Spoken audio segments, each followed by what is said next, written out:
Olá galerinha, nós vamos agora vermos um pouco sobre os primeiros habitantes da América. E aí, para nós entendermos isso, nós temos que nos lembrarmos que essa questão de entender os primeiros habitantes da América durante muito tempo na história, isso foi legado a uma visão eurocêntrica. E o que seria eurocentrismo? Nós já vimos muito isso nas últimas aulas, mas de uma forma bem simples. O eurocentrismo era uma visão que colocava a Europa como centro, como base de tudo. Então, isso predominou muito predominou muito nos estudos da história da América, porque a visão que dominava era do conquistador. Quem era o conquistador? Os europeus. Então, quando um termo muito, vamos dizer assim, de certa forma, preconceituoso, que foi utilizado durante foi a questão do termo pré-colombiano. Então, quando se fala em pré-colombiano, então não está, se valorizando a história que já havia ali. Então, antes de Colombo chegar, antes dos europeus chegarem, já havia alguém morando ali. Por isso que é errado também utilizarmos o termo descobrimento. Ah, descobriu a América, descobriu o Brasil. Não, não foi descoberto. Já haviam pessoas ali. Então, quando se fala pré-colombiano, então está se querendo dizer que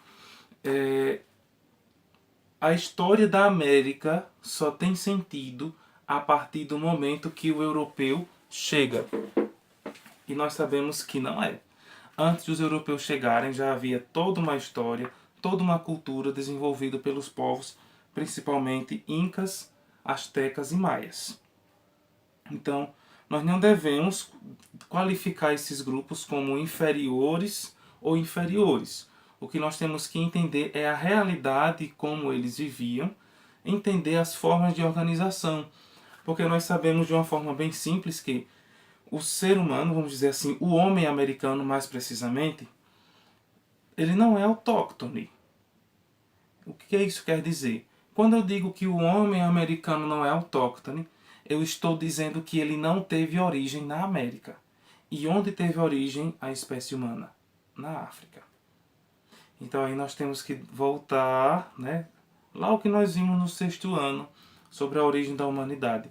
Como nós sabemos que o ser humano surgiu na África?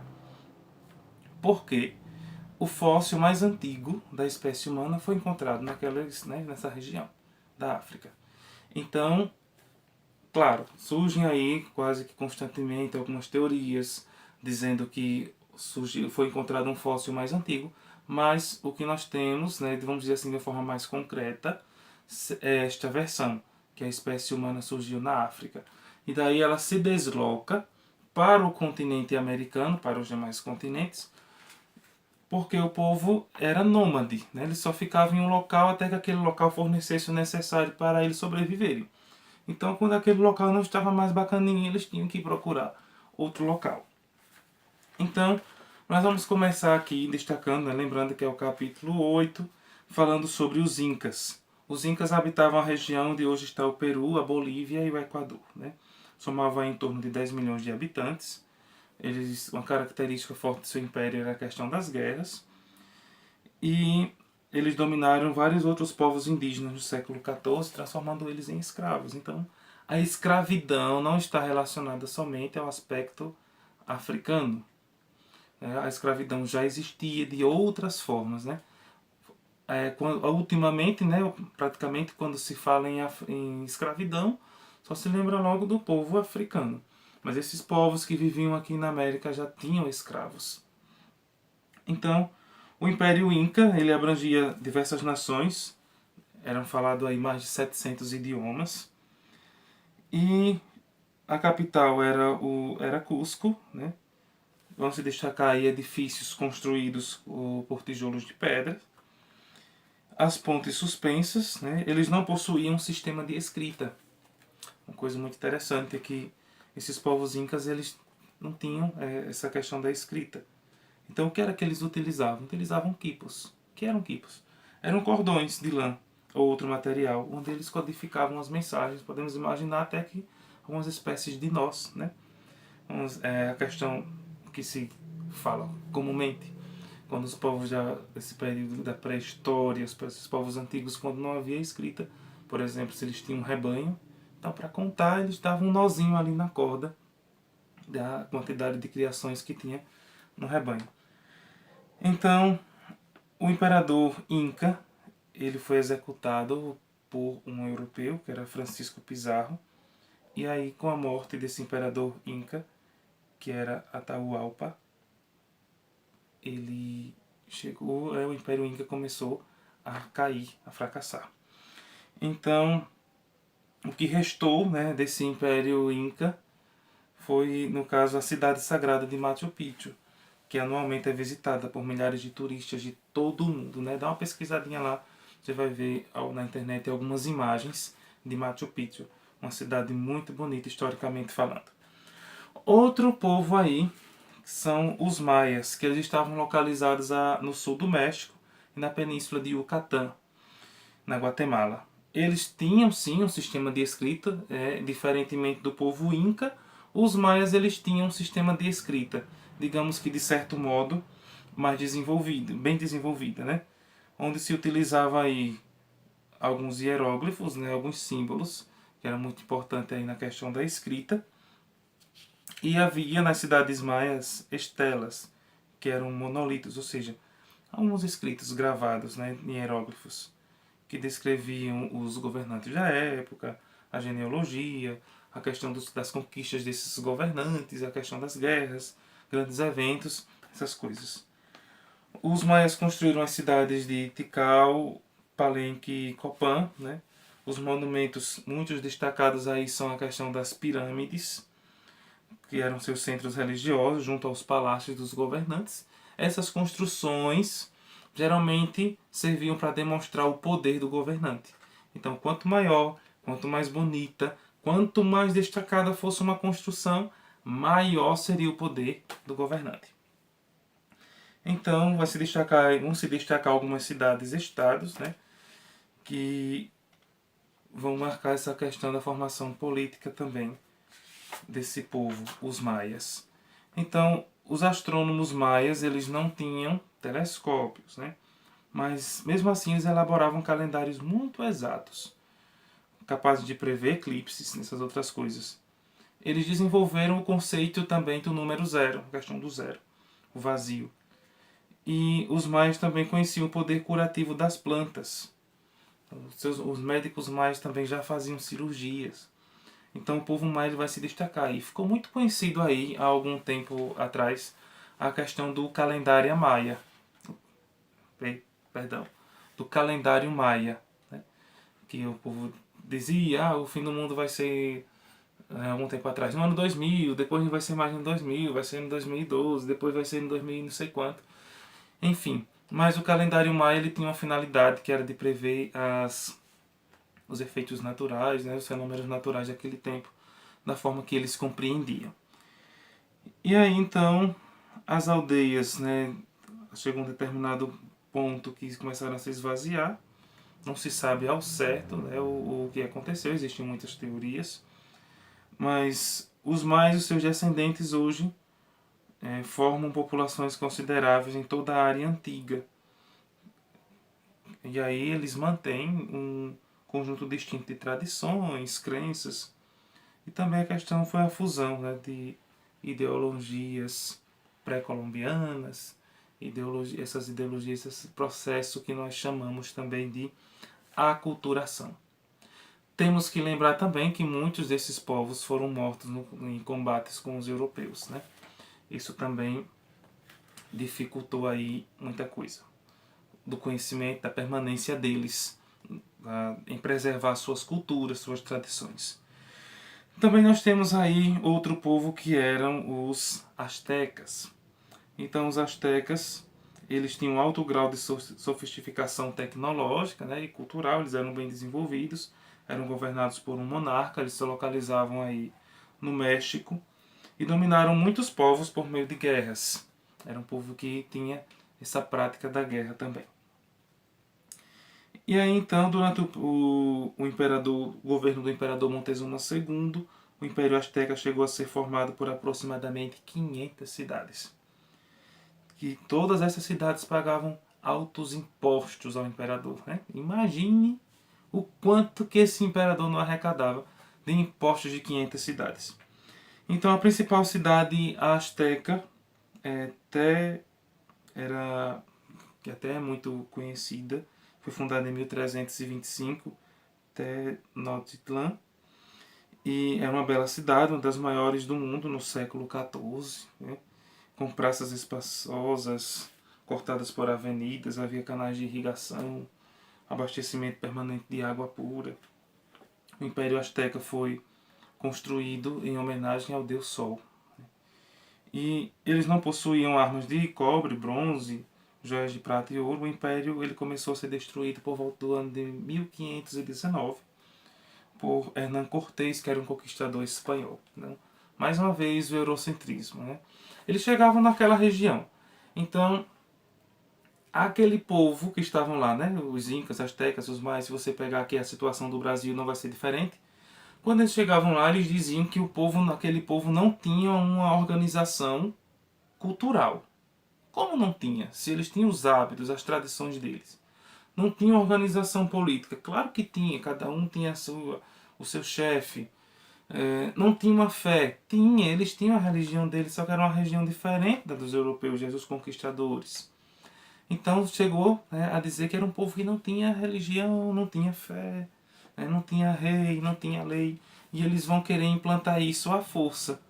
Né? Então, muito da cultura desses povos foi perdida aí ao longo da história por conta dessa imposição dos europeus. Até hoje nós sabemos que existem povos que dominam ideologicamente, né, outros povos impondo a sua cultura. E as pessoas se deixam muito massificar atualmente por isso, principalmente a cultura norte-americana, né, como nós já comentamos na sala de aula. Então, o que restou dessas civilizações, né, foi a questão assim desse conhecimento que nós temos, uma ajuda para o conhecimento mais profundo da cultura desses povos. Tudo isso passou a ser prejudicado, foi prejudicado, na verdade, nesse encontro de culturas. Outro ponto aí é que, antes da chegada dos portugueses, vamos falar agora do Brasil, o território brasileiro era ocupado por vários povos indígenas. Estima-se que a população girava aí em torno de 4 milhões e meio de habitantes, imagine. Então, entre esses povos, aqui no Brasil, estavam os tupi-guaranis, os geis, os arauquês, os caribes, os cariris, os panos, os tucanos, os charruas. Né? A primeira impressão que os índios podem ser encontrados, as primeiras impressões que os europeus tiveram sobre os índios, nós vemos aí muito claro na carta de Pero Vaz de Caminha, onde Caminha caracterizou os índios dessa forma. Eram pardos, todos nus, sem coisa alguma que lhes cobrisse as suas vergonhas, e traziam nas mãos arcos e setas. Então, os tupis-guaranis eles vão se destacar pela agricultura de subsistência, fixando-se aí em determinado local, até os recursos minguarem, e depois que quando eles estavam num local que tem esses recursos, mas que esses recursos acabavam, vamos dizer assim, acabando, eles partiam para outros locais. Mas foram um dos primeiros grupos a entrar em contato com os europeus, foram os tupis-guaranis. Os índios tupis, eles chamavam de tapuias aqueles que não falavam a sua língua. Imagine, quando os europeus chegaram aqui no Brasil, que começaram a falar seu idioma europeu, né? E os índios começaram, tapuia, tapuia, tapuia, né? Era a forma que eles tinham de expressar. Assim como os povos europeus consideravam os outros povos que não tinham a mesma cultura que eles bárbaros, então os índios chamavam os outros que não falavam a sua língua, não tinham a sua cultura de certa forma, de tapuias. Então, esse termo foi incorporado, né, pelos europeus, que passaram a chamar também de tapuias os grupos indígenas que eram do interior dos territórios. Então, nas aldeias não tinham autoridade formal, semelhante, vamos dizer assim, nos modos europeus.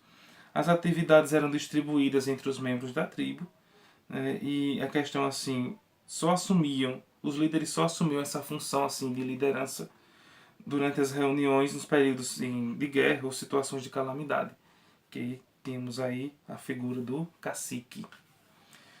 Outra figura importante na organização dessas tribos era o pajé, conhecido também por xamã, que era uma espécie de líder religioso, vamos dizer assim, que fazia ligação entre o plano divino e o plano humano, e exercia também a função de curandeiro.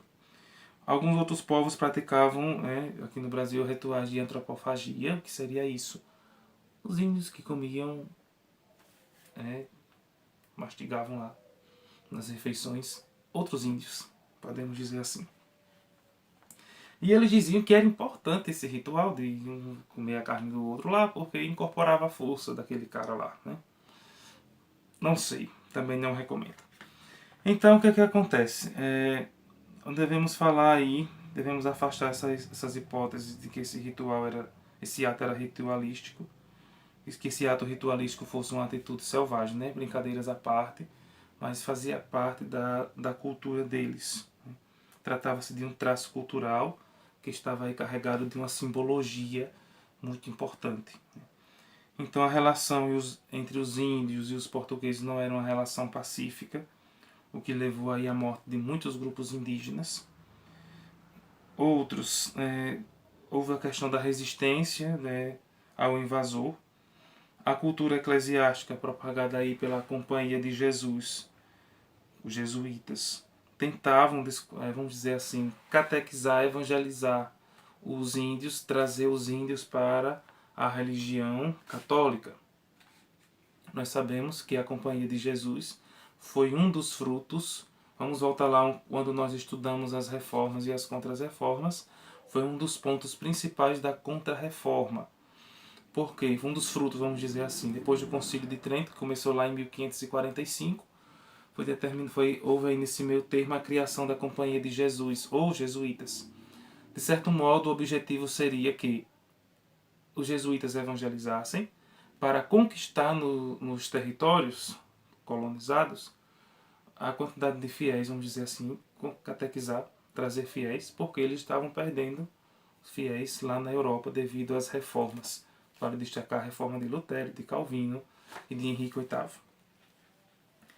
Então, outra coisa aí, os cristãos, através dos ensinamentos dos jesuítas, tentavam demonstrar a existência do bem, simbolizado por Deus, e a existência do mal, representado pelo demônio. Né? A política portuguesa vai se destacar aí com o objetivo de submeter o índio à autoridade portuguesa.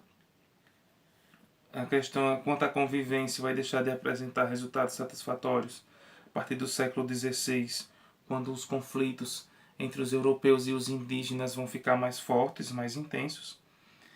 E a possibilidade da parceria entre europeus e nativos vai acabar sendo assim anulada, devido a essa colonização dominadora. Os portugueses procuravam dominar através do que eles chamavam de guerra justa. Né? Imagina a situação, os índios estavam lá no lugar deles, morando pacificamente, sua relação com a natureza, com as suas divindades, e os portugueses chegam e dizem que tem que fazer uma guerra, e essa guerra é chamada de guerra justa. Então nessa guerra os índios morreram, muitos perderam suas culturas, suas tradições, e nós podemos ver que não tem nada de justo aí. Né? Se trata de um fenômeno injusto. Outro ponto aí que nós podemos destacar no plano cultural foi a dominação que se deu pela imposição da cultura, principalmente através da religião. Eles exploravam também o trabalho indígena, muitos indígenas começaram a fugir para regiões mais distantes, e após a chegada dos portugueses, por volta de 1500, milhares deles se retiraram indo para a região que nós chamamos hoje de Amazônia, que era chamada de a Terra Sem Males. Com o passar dos tempos, os portugueses perceberam que a mão de obra indígena não era lucrativa. Como assim? Porque o índio ele não estava acostumado àquele ritual de trabalho, aquele ritmo de trabalho rigoroso. Eles estavam acostumados a extrair da natureza aquilo que eles necessitavam. Os portugueses queriam tirar tudo de uma vez. Então era um trabalho para o ritmo de vida indígena diferente. Então quando esse ritmo começa a não agradar aos europeus, aí onde vai começar a substituição gradual, progressiva, da mão de obra indígena pela mão de obra africana. O escravizado africano vai gerar lucros para a coroa e para os traficantes de escravos, obviamente, né? Que os africanos, escravos não, de escravizados, porque os africanos eram tidos como mercadorias. Um ponto aqui que eu gostaria de ressaltar só para finalizar, a questão dos índios que se retiravam, principalmente os tupinambás, que saíam e fugiram para a Amazônia, que era considerada a terra sem males. E hoje nós estamos vendo que essa terra sem males está sendo prejudicada pelos males, pela maldade dos povos, na busca pela ambição, pela riqueza desenfreada. Que a nossa floresta amazônica está passando por um momento difícil, de vastidão, desmatamento. E aí nós estamos vendo que quem poderia fazer alguma coisa não faz nada. Antes entrega tudo. E nós estamos vendo que um colapso enorme está prestes a acontecer. Né? Nós temos muito que aprender dos povos indígenas, porque eles valorizavam a natureza, valorizavam a terra. E nós sabemos que hoje não se valoriza, o que se valoriza é o lucro, a destruição. Então fica um questionamento. Os povos indígenas eram chamados de selvagens, bárbaros. Selvagem ou bárbaro é quem sabe preservar a natureza e cuidar dela, ou aquele que a destrói? Será que nós somos realmente civilizados? Fica o questionamento. Então, até mais. Tchau.